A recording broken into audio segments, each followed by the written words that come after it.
आज हमारा next topic है फंक्शंस का। फंक्शंस के बारे में आप लोग ऑलरेडी जानते होंगे कि फंक्शन या मेथड या मॉड्यूल ये एक ही चीज़ के मुख्तलिफ नाम है। ठीक है। और प्रीवियस लैंग्वेजेस में आप लोगों ने इसके बारे में पढ़ा होगा कि ये क्या होता है। It is a block of code that performs a specific task और सेट ऑफ टास्क।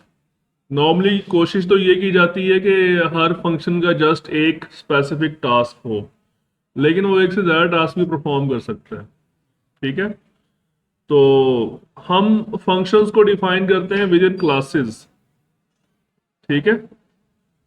और क्लास क्योंकि बिकॉज सी शार्प या विजुअल बेसिक डॉट नेट ये 100% ऑब्जेक्ट ओरिएंटेड प्रोग्रामिंग है।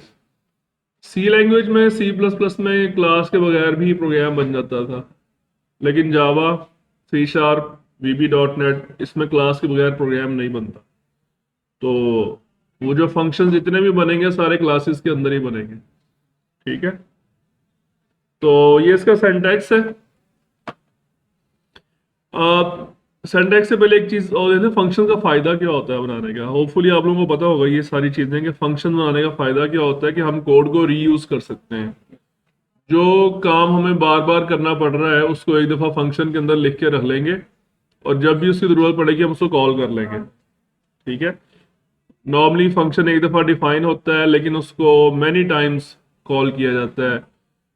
Dozens of time, hundreds of time उसको call किया जाता है। तो हमें उसका कोड बार बार नहीं लिखना पड़ता। ठीक है। तो ये इसका सिंटैक्स है। सबसे पहले आप लिखेंगे एक्सेस मॉडिफायर। जावा के बैकग्राउंड से जो लोग आए हैं उनको इसका पता होना चाहिए। एक्सेस मॉडिफायर्स क्या होते हैं? Public, private. ठीक है। इसके बारे में हम डिटेल से पढ़ेंगे कि पब्लिक और प्राइवेट क्या होते हैं। उसके बाद आप लिखते हैं रिटर्न टाइप। ये फंक्शन किस किस्म की वैल्यू रिटर्न करेगा। फंक्शन ने हो सकता है कोई अपनी प्रोसेसिंग करने के बाद कोई वैल्यू रिटर्न भी करे, कोई उसका एक फाइनल आंसर रिटर्न करे। तो वो यहाँ पे हम लिखेंगे उसकी रिटर्न टाइप।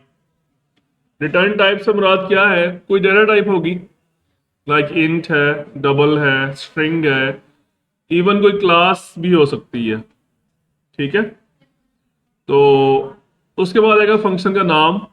फंक्शन का नाम आपने बिल्कुल वैसे ही डिफाइन करना है, कोई सा भी नाम रखा जा सकता है, लेकिन उसके लिए रूल्स आपने वही रखने हैं जहन में जो आपने वेरिएबल को डिफाइन करते हुए रखे थे। वही सेम रूल्स अप्लाई होते हैं फंक्शन के नाम रखने के लिए। आप अपनी मर्जी का कोई भी नाम रख सकते हैं। उसके बाद आप पैरामीटर्स देते हैं फंक्शन के। पैरामीटर से मुराद होता है कि फंक्शन कौन कौन सी वैल्यूज रिसीव करेगा। अगर आपने एक फंक्शन बनाया है स्क्वायर निकालने का, ठीक है, स्क्वायर निकालना है आपने, तो उसको कोई नंबर बताएंगे तो उसका स्क्वायर निकालेगा ना। उसको कोई इनपुट देंगे तो उसका स्क्वायर निकालेगा ना। फॉर एग्जाम्पल आपने उसको 2 इनपुट दिया, तो 2 इज अ पैरामीटर। पैरामीटर एक से ज्यादा भी हो सकते हैं और ये भी हो सकता है कोई पैरामीटर ना हो। फंक्शन का ये भी हो सकता है कोई पैरामीटर ना हो। तो एक से ज्यादा भी हो सकते हैं और मुख्तलिफ डेटा टाइप्स के भी हो सकते हैं। और फंक्शन ने अपना, फॉर एग्जांपल हमने उसको 2 इनपुट दिया, फंक्शन ने उसको प्रोसेस किया, उसका आंसर निकाला 4 स्क्वायर उसका, तो वो 4 उसको रिटर्न करेगा। तो हम उसकी रिटर्न टाइप यहाँ पे लिखेंगे इंट, कि भाई ये इंट टाइप की वैल्यू रिटर्न करेगा। ओके। समटाइम्स पैरामीटर्स जो है वो भी आपके नल हो सकते हैं, वाइड हो सकते हैं। वाइड का मतलब क्या होता है? Empty, there is no parameter.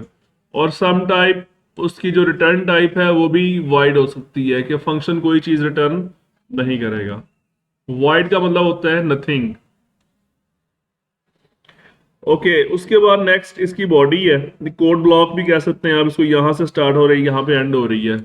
Just like class की ब्रैकेट्स होती हैं या इफ स्टेटमेंट की ब्रैकेट्स होती हैं, फॉर लूप की ब्रैकेट्स होती हैं, उसी तरह से फंक्शन जब लिखा जाएगा तो उसकी भी ब्रैकेट्स होंगी।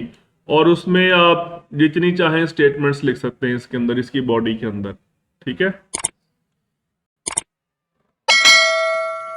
ओके। एग्जाम्पल देखें इसकी।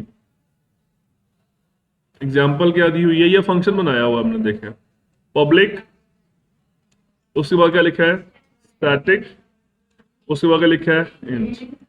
अच्छा एक चीज तो समझ आ रही है, शुरू में ये एक्सेस मॉडिफायर है, पब्लिक प्राइवेट और भी इसमें ऑप्शंस होते हैं एक्सेस मॉडिफायर्स में। फिलहाल आपको ये कम से कम दो तो याद होने चाहिए, पब्लिक और प्राइवेट, और इसकी डिटेल में अभी आपको बताऊंगा इसी लेक्चर में पब्लिक लिखने का क्या मतलब होता है, प्राइवेट लिखने का क्या मतलब होता है। स्टैटिक की बात हमने नहीं ऊपर डिस्कस की, स्टैटिक यहाँ पे कीवर्ड एक नया आया है, ठीक है। तो इंट क्या है, ये इसकी रिटर्न टाइप है। ऐड क्या है, ये फंक्शन का नाम है। और ये दो जो हमने वेरिएबल्स, ये पैरामीटर्स हैं, ये फर्स्ट पैरामीटर उसका नाम क्या है और सेकंड पैरामीटर का नाम क्या है बी, और इनके डेटा टाइप्स भी लिखी हुई हैं। दोनों जो पैरामीटर्स हैं वो इंट टाइप के हैं, क्लियर। और उसके बाद ये इस फंक्शन की बॉडी में जस्ट वन स्टेटमेंट है, रिटर्न a प्लस बी, मतलब वो उसको ऐड करेगा और जो इसका आंसर आएगा उसको रिटर्न कर देगा। रिटर्न इसका जो भी आंसर होगा वो इसको कॉल करने वाले के पास जाएगा जिसने इसको कॉल किया है। अब ये कॉल कहां पे हो रहा है, ये हमने एक फॉर फंक्शन बनाया, प्राइवेट स्टैटिक वाइड, ये देखें इसकी रिटर्न टाइप क्या है, मतलब ये कुछ भी रिटर्न नहीं करेगा। और इसको पब्लिक नहीं रखा, क्या रखा है, और इसका नाम क्या है ग्रीट। ग्रीट का मतलब होता है वेलकम करना किसी को, ठीक है। स्टैटिक फिर यहाँ पे आया, अभी मैं आपको स्टैटिक की डिटेल से समझाऊंगा स्टैटिक क्या चीज होती है, ठीक है। उसके बाद इसके पैरामीटर्स आप देखें, पैरामीटर्स की ब्रैकेट्स भी खाली हैं, एम्प्टी हैं, ठीक है।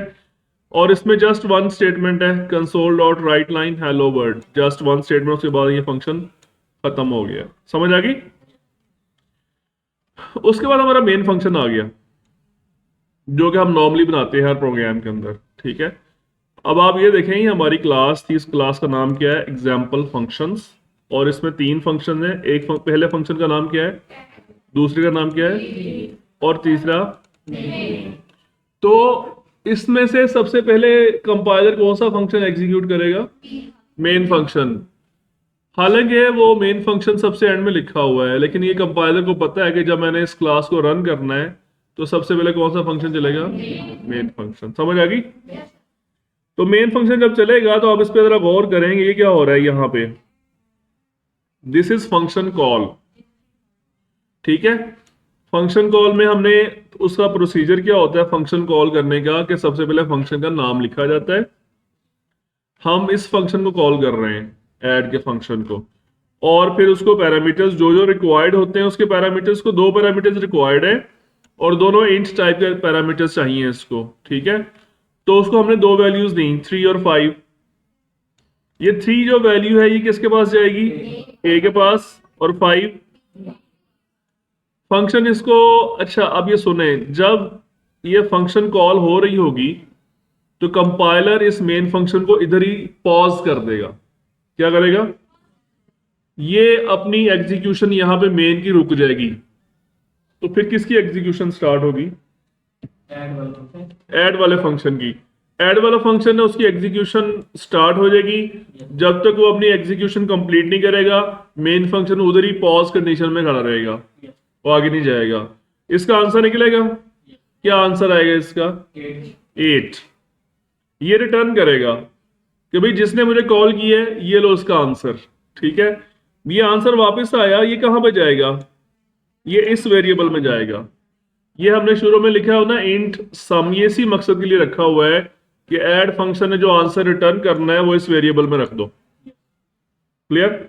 ये सारा फ्लो समझ आ गया आपको, इसको फंक्शन का फ्लो कहते हैं। अच्छा उसके बाद ये नेक्स्ट लाइन में आया उस कंसोल डॉट राइट लाइन सम, और आगे सम की वैल्यू, तो ये लिखा आ जाएगा सम 8, यहाँ पे आंसर उसका लिखा आ जाएगा, ठीक है। उसके बाद वो आगे जाएगा, देखिए फंक्शन अब दोबारा चलना शुरू हो गया है, मेन फंक्शन ऐड का फंक्शन की प्रोसेसिंग कंप्लीट होगी, ये वापस इधर आ गया मेन फंक्शन के अंदर, अब इसकी प्रोसेसिंग कंटिन्यू हो जाएगी, ठीक है।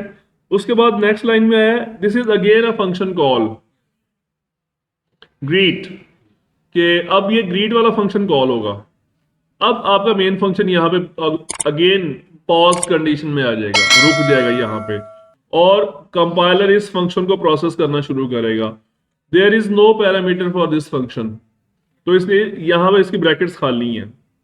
There is no return type of this function, इसलिए इसके शुरू में हमने यहाँ पे कोई वेरिएबल नहीं लिखा, जस्ट जैसे हमने ऐड के शुरू में लिखा था, यहाँ पे हमने कोई वेरिएबल नहीं लिखा। समझ आ गई ये बात?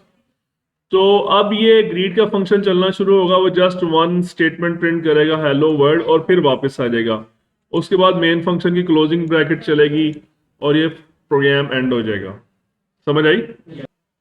Any question? ओके, नेक्स्ट है फंक्शन डिक्लेरेशन एंड डेफिनेशन। आप लोगों ने देखा होगा सी प्लस प्लस में हम फंक्शन की डिक्लेरेशन अलग करते थे, सबसे ऊपर मेन फंक्शन से भी ऊपर हैश इंक्लूड के नीचे उसकी डिक्लेरेशन होती थी बकायदा एक लाइन के अंदर, और उसकी डेफिनेशन अलग होती थी। लेकिन यहाँ पे ऐसा कुछ नहीं है, यहाँ पे आपने जस्ट फंक्शन को एक ही जगह पे उसको डिक्लेरेशन और डेफिनेशन कर देनी है। ठीक है, डिक्लेरेशन का लफ्जी मतलब ये होता है कि आप कंपाइलर को एक चीज अनाउंस कर रहे होते हैं कि भाई ये फंक्शन है, मैं एक नया फंक्शन बनाने लगा हूं, उसका ये नाम होगा, ये उसके पैरामीटर्स होंगे और ये उसका हेडर होगा कंप्लीट। इसको फंक्शन, ये जो हेडर है ना, इसको हम फंक्शन का सिग्नेचर भी कहते हैं। सिग्नेचर से मुराद उसका नेम, उसके रिटर्न टाइप, उसके पैरामीटर्स, ये उसका सिग्नेचर कहलाता है फंक्शन का। तो ये फंक्शन की डिक्लेरेशन भी कहलाती है। ठीक है, यहाँ पे सी शार्प में डिक्लेरेशन प्लस डेफिनेशन इकट्ठी हो जाती है। डेफिनेशन और डिक्लेरेशन में जो टेक्निकल डिफरेंस है ना, वो डिक्लेरेशन कहते हैं जस्ट इसकी फर्स्ट लाइन को, उसका नेम, उसके पैरामीटर, उसके रिटर्न टाइप, और डेफिनेशन में उसकी बॉडी भी शामिल हो जाती है। डेफिनेशन में उसकी बॉडी भी शामिल हो जाती है। ये टेक्निकल डिफरेंस है इनका। ठीक है, उसके बाद आ गया जी फंक्शन पैरामीटर्स एंड आर्गुमेंट्स। इसको हम डिटेल से देखते हैं। वैसे तो अभी हमने देखा है कि ये ऐड फंक्शन के ये पैरामीटर्स पास हुए हैं 3 और 5। ठीक है, लेकिन इसको हम जरा और एग्जांपल्स इसकी देखते हैं। एक फंक्शन देखें, इस फंक्शन का नाम क्या है? ग्रीट यूजर, यानी यूजर को वेलकम करो। ठीक है, इसके पैरामीटर्स कितने हैं? एक पैरामीटर है। उस पैरामीटर का नाम क्या है? नेम। उसकी डेटा टाइप क्या है? स्ट्रिंग। तो इसी तरह अभी आपने ऊपर एक फंक्शन देखा था, ये वाला ग्रीट, इसका कोई पैरामीटर था? ठीक है, अब आपने मुख्तलिफ तरह के फंक्शंस देख रहे हैं। कुछ फंक्शन ऐसे हैं जिसमें कोई पैरामीटर नहीं है, कुछ एक पैरामीटर के साथ है। अभी हम और फंक्शन भी देखेंगे। देखें, अब ये हमने फंक्शन बनाया ग्रीट यूजर, इसका जस्ट वन पैरामीटर है। जब इसको कॉल करेंगे, ये हमने कॉल किया हुआ है इसको, देखें ग्रीट यूजर, और उसको वैल्यू हमने क्या दी है? अलाइस। ये जो अलाइस है ये हमने डबल कोट्स में क्यों लिखा है? बिकॉज पैरामीटर किस टाइप का है? तो डेफिनेटली हम उसको वैल्यू भी डबल कोट्स में देंगे। अगर वो 4 टाइप का होता तो फिर सिंगल कोट्स में थे। शाबाश। तो ये जो अलाइस की वैल्यू है ये जाएगी नेम पैरामीटर के अंदर, और फिर वो आगे इसको यहाँ पे हेलो और नेम की वैल्यू अलाइस यहाँ पे प्रिंट करेगा। फिर ये वापस आएगा। हमने फिर फंक्शन कॉल की, अगेन सेम फंक्शन को, लेकिन इस दफा हमने डिफरेंट पैरामीटर पास कर दिया, बॉब।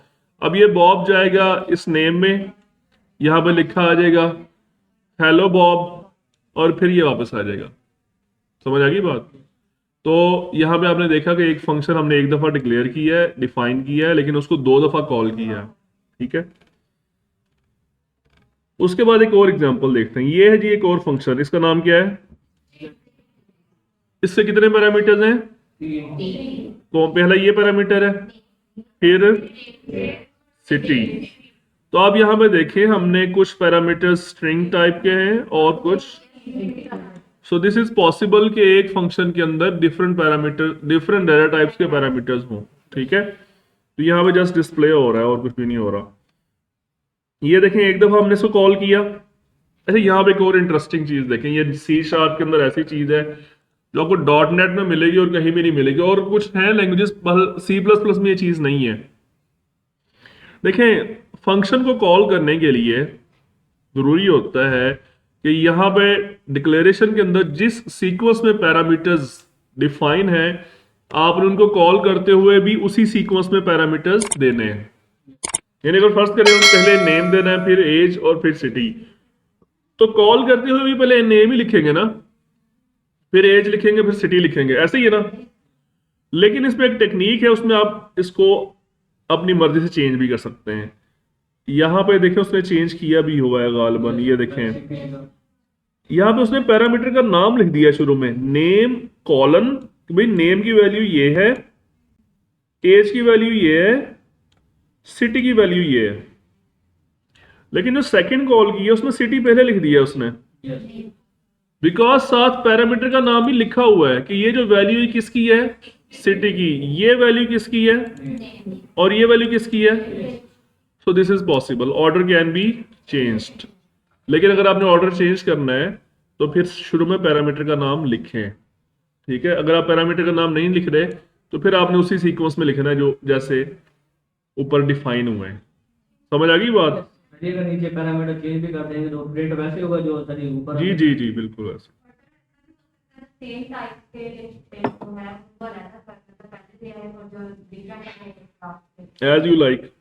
जैसे तीन वाले हैं ना, तो उनको अगर फर्स्ट पे दे रहे हैं। जी जी बिल्कुल कर सकते हैं, ठीक है। अच्छा, ये पैरामीटर्स की समझ आई आप लोगों को? पैरामीटर्स में वैसे और भी बहुत सारी चीजें होती हैं, इसमें एडवांस टॉपिक्स भी हैं, लेकिन फिलहाल हम ओवरव्यू ले रहे हैं जस्ट, ठीक है।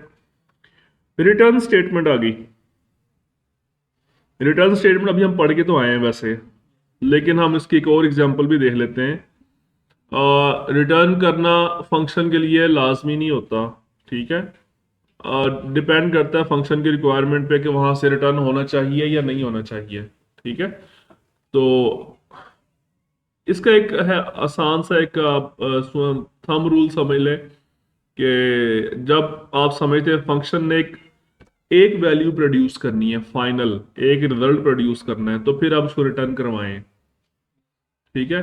लेकिन अगर बहुत सारी वैल्यूज हैं तो फिर नॉर्मली वो रिटर्न नहीं होता। अगर बहुत सारे रिजल्ट्स हैं फंक्शन के तो फिर वो नॉर्मली रिटर्न नहीं होते, फिर वो उधर ही उसको प्रिंट कर देता है। अगर जस्ट वन वैल्यू उसकी प्रोडक्शन में आ रही है, उसकी आउटपुट में आ रही है जस्ट वन वैल्यू, तो फिर वो रिटर्न होती है। रिटर्न सिर्फ एक वैल्यू होती है, जस्ट एक से ज्यादा नहीं होती। लेकिन ये एक डिबेट है कि हम एक से ज्यादा वैल्यूज रिटर्न करवा सकते हैं एक और टेक्निक को यूज करके। अगर आप ऑब्जेक्ट रिटर्न करवाते हैं ना, ऑब्जेक्ट, तो उसमें तो फिर आप जितनी चाहे वैल्यूज रिटर्न करवा लें। एरे भी रिटर्न होती है, एरे एरे भी रिटर्न होती है, और आप जानते हैं जो एरे होती है वो लिस्ट ऑफ वैल्यूज होती हैं, उसमें एक से ज्यादा वैल्यूज रिटर्न हो जाती हैं, ठीक है। और ऑब्जेक्ट किसी क्लास का वो भी रिटर्न होता है। तो ऑब्जेक्ट के अंदर तो आप बेशक आप 10 GB का डाटा डाल दें, इतना मतलब ऑब्जेक्ट किसी भी शेप का हो सकता है, ठीक है। स्ट्रक्चर्स भी रिटर्न होते हैं। स्ट्रक्चर्स आप लोग पढ़े होंगे गालिबन C++ में। स्ट्रक्चर्स भी जस्ट एक ऑब्जेक्ट की एक शक्ल है, ठीक है। स्ट्रक्चर्स भी हमने पढ़ने हैं। तो खैर अभी हम सिंपल रिटर्न क्या कर रहे हैं, यहाँ पे क्या रिटर्न हो रहा है ये देखें, डबल वैल्यू रिटर्न हो रही है, जस्ट वन वैल्यू रिटर्न होगी। इसके पैरामीटर्स क्या हैं, लेंथ और विड्थ। इस फंक्शन का नाम क्या है, कैलकुलेट रेक्टेंगल एरिया, यानी ये बेसिकली रेक्टेंगल का एरिया कैलकुलेट करके रिटर्न करेगा, ठीक है। ऑब्वियसली अगर आप किसी रेक्टेंगल का एरिया फाइंड करना चाहते हैं ना, वो दो पैरामीटर्स चाहिए, एक लेंथ और एक विड्थ। उनको आपस में मल्टीप्लाई करेंगे तो आपके पास उसका एरिया निकल आएगा, ऐसे ही है ना। तो उसको आप रिटर्न करेंगे। यहां पे देखें, ये हमने फंक्शन कॉल की हुई है, फंक्शन का नाम लिखा, उसके बाद उसको पैरामीटर्स दिए। ये लेंथ और विड्थ जो वेरिएबल्स है ना, इसको आपने इसके वेरिएबल्स के साथ कंफ्यूज नहीं करना। हम already local variables, global variables का कॉन्सेप्ट समझ चुके हैं। ये जो लेंथ है और ये जो विड्थ है, ये वाले हैं, ये वाले जो मेन फंक्शन की बिलोंगिंग्स हैं। और ये जो लेंथ है और ये जो विड्थ है, ये इस फंक्शन की बिलोंगिंग्स हैं। तो ये एंटायरली डिफरेंट है, वो उस फंक्शन के, वो उस फंक्शन के। जैसे दो घर हैं, फर्ज करें दोनों घरों में दो लड़के हैं, फर्ज करें एक का नाम अहमद एक नाम अली है, भाई हैं। दूसरे घर में दो भाई उसी नाम के हैं, लेकिन दोनों डिफरेंट है ना। लेकिन एक घर में नॉर्मली दो भाई एक नाम के नहीं होते, ऐसे ही होता कि नहीं होता। तो ये समझ लेगा अलग घर है, ये अलग घर है। ठीक है, ये लेंथ विड्थ और है, ये लेंथ विड्थ और है। ठीक है, तो ये इस लेंथ की वैल्यू इधर जाएगी, इस विड्थ की वैल्यू इधर जाएगी, ये उसके रिजल्ट्स कैलकुलेट करके रिटर्न करेगा। एरिया का नाम भी सेम है, देखें एरिया वेरिएबल भी सेम है उधर भी और इधर भी, लेकिन ये डिफरेंट मेमोरी के अंदर इनकी जो वैल्यूज, इनके जो स्पेस असाइन होनी है वो डिफरेंट असाइन होनी है इनको। ठीक है, तो उसमें कोई क्वेश्चन? एक्सेस मॉडिफायर्स देखते हैं, अभी हम इसको यूज भी करके आए हैं, लेकिन अब हम इसको डिटेल से देखते हैं। अगर आप पब्लिक लिखते हैं, पब्लिक एक्सेस मॉडिफायर्स, तो उससे क्या होगा? Public members are accessible from any other code within the same assembly और from other assemblies, there is no restriction on accessibility. पहले तो हम ये बताना चाहिए what is an assembly. Assembly से मुराद होता है आपका पूरा कंप्लीट प्रोजेक्ट। ठीक है, एक प्रोजेक्ट को जब रन किया जाता है, उसको कंपाइल किया जाता है, तो उसकी एक फाइनल एग्जीक्यूटेबल फाइल बनती है Yes. या उसकी डीएलएल फाइल बनती है। ठीक है, दो ही तरीके हैं, या तो उसकी एग्जीक्यूटेबल फाइल बनेगी या उसकी डीएलएल फाइल बनेगी। तो वो जो एग्जीक्यूटेबल फाइल है या जो डीएलएल फाइल है, वो उसको हम कहते हैं असेंबली। ठीक है, तो आपके प्रोजेक्ट के अंदर बहुत सारे फोल्डर्स हो सकते हैं, बहुत सारे फॉर्म्स हो सकते हैं, एक फॉर्म के अंदर या एक क्लास के अंदर बहुत सारे फंक्शंस हो सकते हैं, बहुत सारी चीजें हो सकती हैं।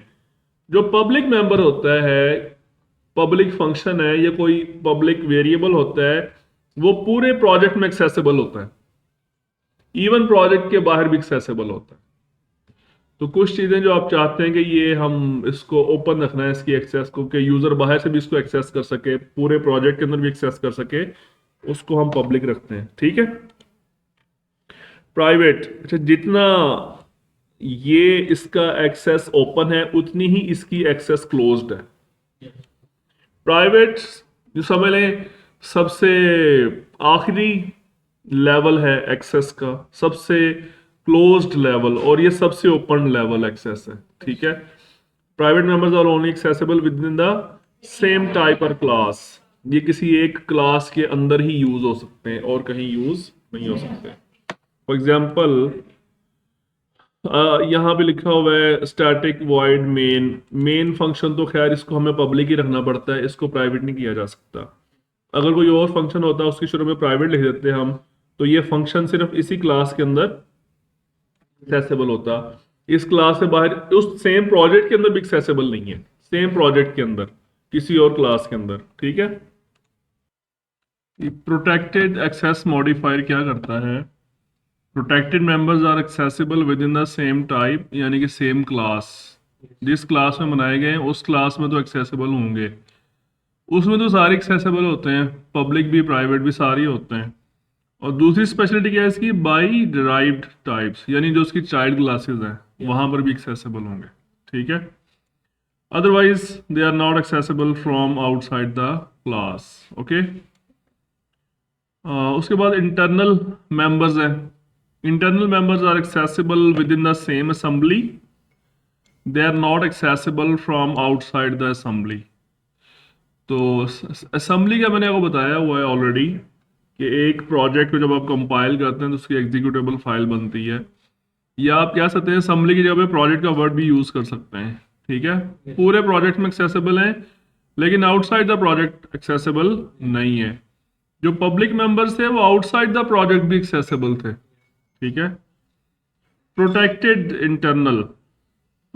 Internal members are accessible within the same assembly and by the derived types, यानी जो सेम प्रोजेक्ट है वहां पे भी एक्सेसिबल है और जो चाइल्ड क्लासेस हैं वहां पर भी एक्सेसिबल है। ठीक है, they can also be accessed from outside the assembly, ये असेंबली से बाहर भी एक्सेस किए जा सकते हैं, लेकिन सिर्फ उस क्लासेस में जो डिराइव की जाती हैं हमारी इस क्लास से, यानी चाइल्ड हो हमारी। तो समझ आ रही है इसकी? प्रोटेक्टेड इंटरनल कौन से होते हैं? जो आउटसाइड द असेंबली भी एक्सेसिबल हैं, लेकिन सिर्फ चाइल्ड क्लासेस के अंदर। प्रोटेक्टेड का वर्ड जहां भी आता है इसका मतलब क्या होता है? चाइल्ड क्लासेस की बात हो रही है। Private protected members are accessible within the same assembly and by derived tribes, but only if they are in the same assembly. ठीक है, एक पहली बात तो ये है कि वो सिर्फ सेम असेंबली में एक्सेसिबल होते हैं, सेम प्रोजेक्ट में, और डिराइव टाइप्स में भी एक्सेसिबल होते हैं बशर्ते कि वो उसी सेम प्रोजेक्ट के अंदर हो। चाइल्ड क्लासेस के अंदर भी एक्सेसिबल होते हैं बशर्ते कि सेम क्लास में, सेम प्रोजेक्ट में हो। ठीक है, उसके बाद नेक्स्ट टॉपिक पे चलते हैं, static and instance functions. Okay, static functions और इंस्टेंस फंक्शन से पहले आपको एक चीज़ समझनी चाहिए कि एक क्लास बनाई जाती है और उस क्लास की बेस पे फिर उसके बहुत सारे ऑब्जेक्ट्स बनाए जा सकते हैं। ठीक है, ये बात मैंने समझाई थी एक दिन पहले भी कि लाइक हम एक कार का डिज़ाइन बनाते हैं और उसका हम पेपर पे सारी डिटेल्स लिख लेते हैं और उस डिज़ाइन की बेस पे फिर हम फैक्ट्री में जाके उस डिज़ाइन जैसी बहुत सारी अनलिमिटेड नंबर ऑफ कार्स बना सकते हैं। तो वो जो पेपर पे डिज़ाइन बना हुआ है वो क्लास है, और जो फैक्ट्री से कारें बन बन के बाहर निकल रही हैं वो क्या है, ऑब्जेक्ट्स। ओके, तो इंस्टेंस का मतलब भी ऑब्जेक्ट ही होता है। तो क्लास जो होती है ना उसके अंदर होते हैं फंक्शंस। क्लास के अंदर क्या होता है, उन फंक्शंस को दो कैटेगरीज हैं, एक स्टैटिक फंक्शन है और एक इंस्टेंस फंक्शन है। इंस्टेंस फंक्शंस वो होते हैं जिनको कॉल करने के लिए आपको क्लास का ऑब्जेक्ट बनाना पड़ता है। इंस्टेंस फंक्शन को कॉल करने के लिए क्लास का ऑब्जेक्ट बनाना पड़ता है, उसके बगैर कॉल नहीं होते। और जो स्टैटिक फंक्शन है उसको कॉल करने के लिए क्लास का ऑब्जेक्ट बनाना जरूरी नहीं होता, वो डायरेक्टली क्लास के नाम से कॉल हो जाते हैं। ओके, तो इसको हम इन डिटेल देखेंगे बाद में इन फ्यूचर इंशाल्लाह। हम नॉर्मली यही फंक्शन ज़्यादातर इस्तेमाल होते हैं, इंस्टेंस फंक्शंस। ठीक है, स्टैटिक फंक्शंस बहुत रेयर इस्तेमाल किए जाते हैं। तो ये तो थ्योरी होगी, अब हम देखते हैं इसकी प्रैक्टिकली देखते हैं। अच्छा, इसका हम देखें, प्रोजेक्ट का नाम क्या है, 007 फंक्शन अंडरस्कोर प्रैक्टिस। ये गिट पे भी मिल जाएगा आपको इसी नाम से। इनफैक्ट इस वक्त ये अपलोडेड है गिट पे, लेकिन एम्प्टी होगा बिल्कुल। ठीक है जी बेटा, इसमें क्लास का नाम क्या है और ये मेन फंक्शन बना हुआ है। मेन फंक्शन कौन सा है ये देखें, मेन फंक्शन की स्पेशलिटी यही होती है, वो स्टैटिक ही होता है।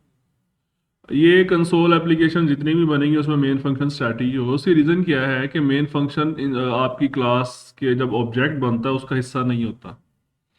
लेकिन हम यहाँ पे एक और क्लास बना सकते हैं। फॉर एग्जाम्पल यहाँ पे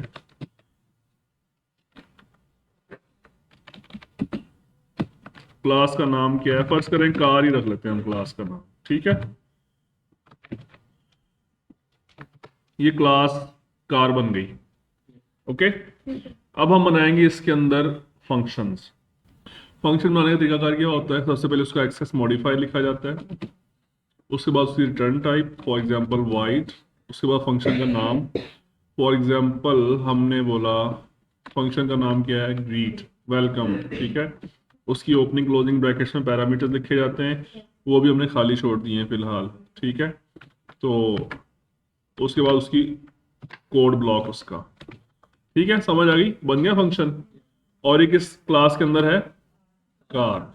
अब ये इंस्टेंस फंक्शन है, ये स्टैटिक फंक्शन नहीं है। इस फंक्शन अगर तो हम बनाते हैं ना इसको स्टैटिक, पब्लिक स्टैटिक। ठीक है, तो अब अगर मैं इसको कॉल करूंगा, इस फंक्शन को कॉल करना चाहता हूँ, ग्रीट वाले फंक्शन को मैं कॉल करना चाहता हूँ, तो यहाँ से मेन फंक्शन में मैं इसको कॉल कर रहा हूँ। वैसे तो कहीं से भी कॉल किया जा सकता है जहाँ जहाँ पे इसकी एक्सेस है।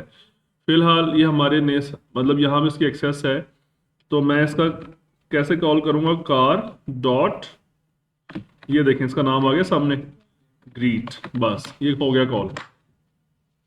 कैसे कॉल हुआ है, ये क्लास के नाम के साथ कॉल हुआ है। ठीक है, तो अगर मैं ये स्टैटिक का वर्ड यहां से हटा दूं, देखते हैं अब क्या कहता है ये देखें एरर आ गया। क्यों एरर आया, बिकॉज अब ये इंस्टेंस फंक्शन बन चुका है, ये स्टैटिक नहीं रहा, तो अब ये क्लास के नाम से कॉल नहीं हो सकता। तो अब कैसे कॉल होगा, अब इसका ऑब्जेक्ट बनाना पड़ेगा। ऑब्जेक्ट बनाने का तरीकाकार क्या होता है, बिल्कुल वैसे ही जैसे किसी डेटा टाइप का वेरिएबल बनता है। फॉर एग्जांपल ये मैंने बना लिया ऑब्जेक्ट, क्लास का नाम क्या है कार, और उसके ऑब्जेक्ट का नाम क्या है C1। जो नॉर्मली जो आपने वैल्यू टाइप्स पढ़ी थी, डेटा टाइप्स, यानी कि उसमें पहले डेटा टाइप का नाम लिखते हैं, उसके बाद उसके ऑब्जेक्ट का, उसके वेरिएबल का नाम लिखते हैं, बिल्कुल सेम उसी मेथड से बनाया है। लेकिन ये सिंपल वैल्यू टाइप नहीं है, ये रेफरेंस टाइप है। मैंने वो वैल्यू टाइप्स और रेफरेंस टाइप का डिफरेंस समझाया था। इसको हमें इनिशियलाइज करना पड़ता है, इसको मेमोरी असाइन करनी पड़ती है इस तरीके से। ये तरीका है। अब आपका ऑब्जेक्ट कंप्लीटली इनिशियलाइज हो गया। ठीक है, अब नोट करें कि जब तक मैंने ये काम नहीं किया था तो यहाँ पे एक ग्रीन लाइन आ रही थी, आ रही है। इस ग्रीन लाइन पे लेके जाने क्या कहते हैं आपको, the variable C1 is declared but never used. आपने बना तो लिया लेकिन आपसे उसको कहीं इस्तेमाल नहीं किया हुआ आपने उसको। ये वार्निंग होती है, ये एरर नहीं होता। तो खैर मैं इसको इनिशियलाइज कर रहा हूँ। ये तरीका है किसी भी ऑब्जेक्ट को इनिशियलाइज करना कि आप इक्वल टू लगाएं, उसके बाद न्यू कीवर्ड लगाएं, उसके बाद क्लास का नाम दोबारा लिखें, फिर उसकी ओपनिंग क्लोजिंग ब्रैकेट्स। ठीक है, अब हमारा ऑब्जेक्ट जो है वो ना सिर्फ object is declared and initialised in memory. New लिखने से क्या होता है, इसको मेमोरी के अंदर जगह मिल जाती है उस ऑब्जेक्ट को। समझ आ गई। अब ये ऑब्जेक्ट बनाना है सर, क्या नाम है ऑब्जेक्ट का। अब हम लिखते हैं C1 डॉट ये आ रहा है ग्रीट, देखें, इस पर डबल क्लिक करें। अब ये जो फंक्शन कॉल हो रहा है ये इसके ऑब्जेक्ट के थ्रू कॉल हो रहा है, उसके इंस्टेंस के थ्रू कॉल हो रहा है। अब इसके डायरेक्टली क्लास के थ्रू कॉल नहीं हो रहा। क्लियर। तो अब आपको ये डिफरेंस समझ आ गया इंस्टेंस फंक्शन और स्टैटिक फंक्शन। वैसे तकरीबन मोस्टली जो है ना वो इंस्टेंस फंक्शन इस्तेमाल होते हैं। ठीक है, अब हम मजीद आगे चलते हैं, हम इसके कुछ और फंक्शन क्रिएट कर लेते हैं। फॉर एग्जांपल पब्लिक वॉइड सम।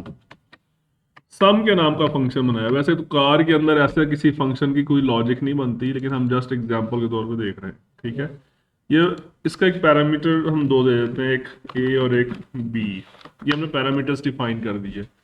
और फंक्शन क्या करेगा, फंक्शन सिंपली इनको ऐड करेगा और उसके बाद उसका आंसर डिस्प्ले कर देगा। ठीक है, समझ आ गई। तो अब इस फंक्शन को कॉल करने का तरीका क्या है, सिंपली आप ऐसा करेंगे C1 डॉट फंक्शन का नाम क्या है सम, और उसके बाद इसको कोई दो इंटीजर वैल्यूज दे दें आप, फॉर एग्जांपल 10 एंड 20। तो ग्रीट में भी हम कुछ लिख देते हैं, console dot right line welcome BS5। ठीक है, ग्रीटिंग्स हो गई। ठीक है, ओके, उसको रन करते हैं। अच्छा, आउटपुट आके तो वो गायब हो गया। इसको हम यहाँ पर लगा देते हैं कंसोल डॉट रीड लाइन भी लगा सकते हैं, डॉट रीड भी लिख सकते हैं। ठीक है, डिफरेंस क्या होगा रीड लाइन और रीड।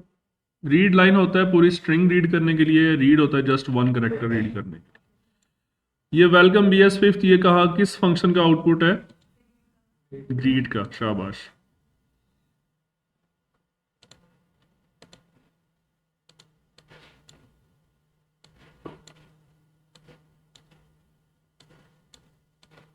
ठीक है, और ये सम इक्वल टू 30 किस फंक्शन का आउटपुट है, सम का। ठीक है, ओके। तो अब हम इस फंक्शन के, आपने पैरामीटर्स समझ लिए कैसे हम देंगे, समझ लिए। एक और फंक्शन क्रिएट करते हैं ग्रीड के अंदर ही ना।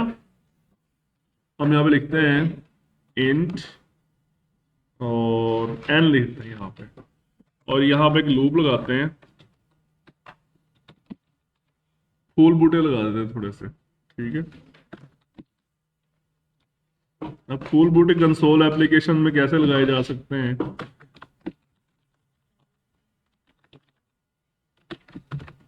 ग्रीटिंग्स दे रहे हैं ना, थोड़े से फूल बूटे भी होने चाहिए ना। ये लें जी,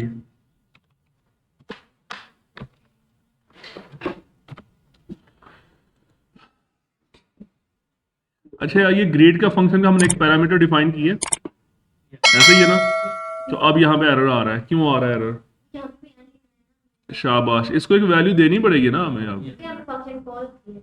जी, तो हम इसको फॉर एग्जांपल वैल्यू दे देते हैं 10, ठीक है? तो ये 10 की वैल्यू जाएगी इस n के अंदर, ठीक है? और ये एक लूप चलाएगा 1 से लेकर n तक, यानी कि 10 तक, और 10 स्टार्स प्रिंट हो जाएंगे, ठीक है? तो रन करके देखते हैं।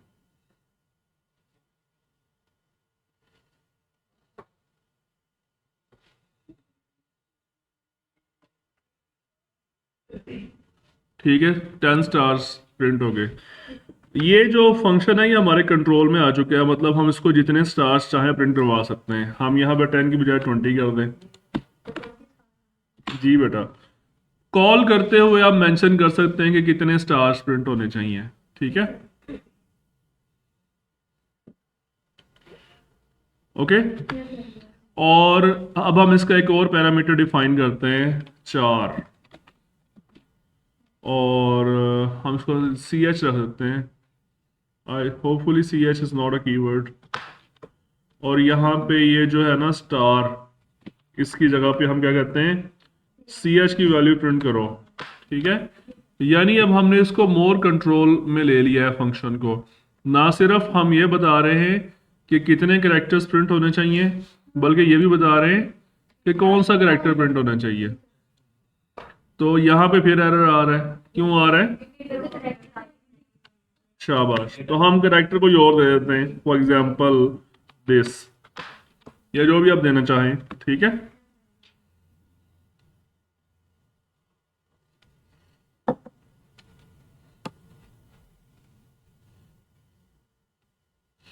ओके, समझ आ गई? अच्छा, ओके, ये चीज़ हो गई। अब हम, आपको पैरामीटर्स का थोड़ा बहुत आइडिया हो रहा होगा कि हम डिफरेंट डाटा टाइप्स के पैरामीटर्स भी पास कर सकते हैं, ठीक है? और अब हम चलते हैं रिटर्न वैल्यू पे, कि वैल्यू रिटर्न कैसे होती है।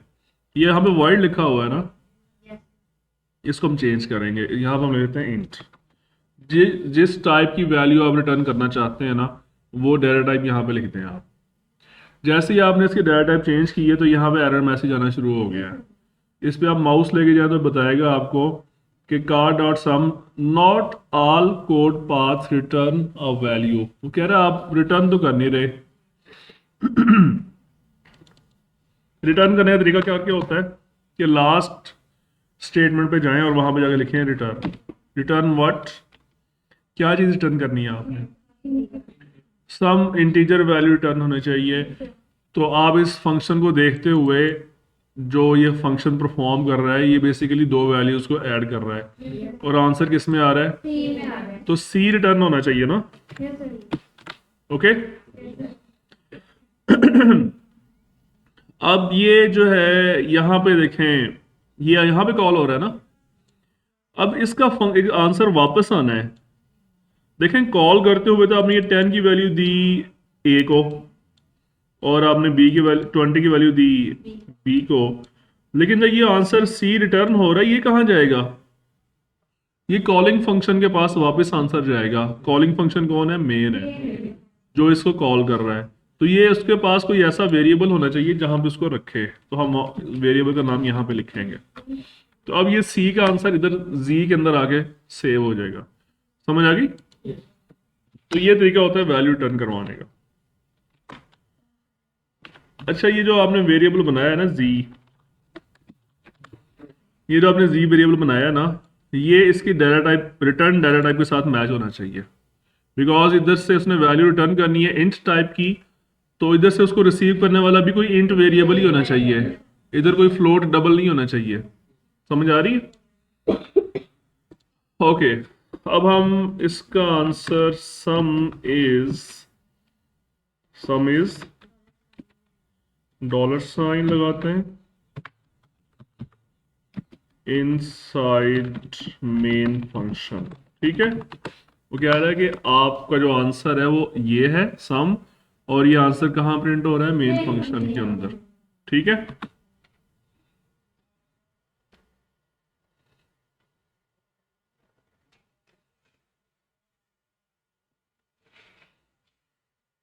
जी समझ आ गई। वो वाला सम भी प्रिंट हो रहा है जो सम के अंदर था, क्योंकि वो कंसोल डॉट राइट लाइन तो वहां भी लगी हुई है ना। यस ये तो इसमें कोई क्वेश्चन समझ आ गया। यस फंक्शन हमारे कंप्लीट हो गए।